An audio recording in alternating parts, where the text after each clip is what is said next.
Wednesday night in High River, the school gym at Senator Riley School was standing room only at the most recent town hall meeting. The atmosphere was tense, with hundreds of residents hoping to get some definitive answers. A panel of government officials was on hand to answer questions both in an open forum and on a one-on-one basis, including Municipal Affairs Minister Doug Griffiths, who addressed the question of whether or not areas that were underwater the longest, such as the Hamptons and Sunrise, would get any special treatment.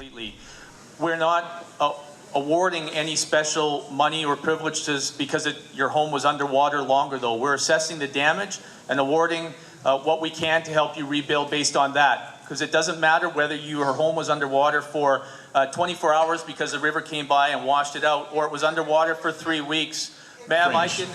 Griffiths also tried to give some clarification for moving people out of a floodway, as well as the importance of remediation. So we will move people out of a floodway because the floodway, this is the best description I can give to it. It's like building a house on the train tracks and then trying to mitigate against a train coming. You can't do it. So we will move people out of a floodway because it will happen again. A flood fringe is if you have yeah, I know somebody's going to boo at the 1 in 100 or 1 in 200 or 1 in 1,000, or it goes over the banks, okay? And that's what happens. Now you're beyond the flood fringe where it should have happened, but there was a lot more water than should have spilled over. But there are people in the community that are rebuilding or moving into the house. Now, you said remediation. Remediation's just cleaning up the mess, and that needs to be done. Everybody needs to clean up the mess because, quite frankly, and I'm going to tell you, if the mess isn't cleaned up, you own title to the property.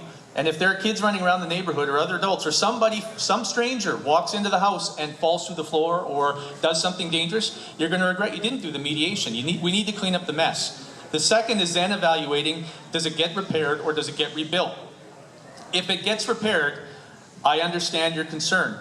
We've got experts in health and structural engineering that are going to assess whether it needs to be rebuilt or it needs to be fixed. I'm not going to determine that, but I understand your fear. But if it's that bad, I would guess they're going to go in and say this needs to be rebuilt. So if we clean all of that out, you can rebuild the house and then you can move somewhere else. But you're asking for taxpayers to pay for more than that.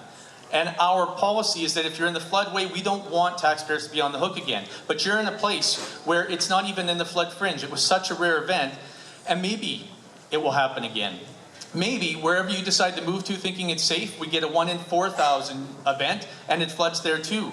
The point is that it's not in a floodway and taxpayers can't be on the hook because you're scared. We'll rebuild the house if it's that hazardous, and then you can move somewhere else. High River's Mayor Emil Blockland also had an opportunity to speak to the ongoing cleanup.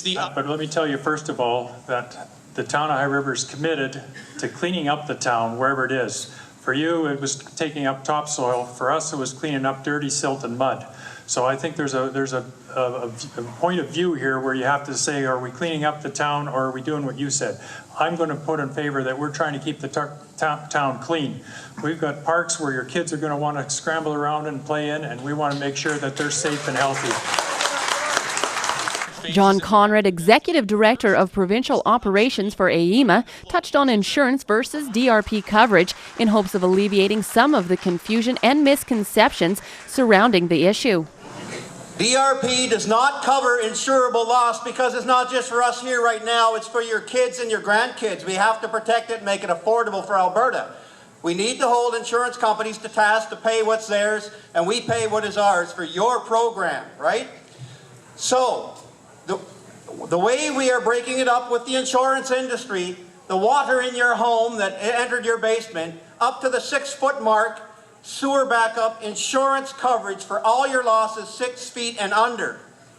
Above 6. For High River Online, I'm Stephanie Hoff. Your Alberta Disaster Recovery Program, and we will leave none of you behind. For High River Online, I'm Stephanie Hoff.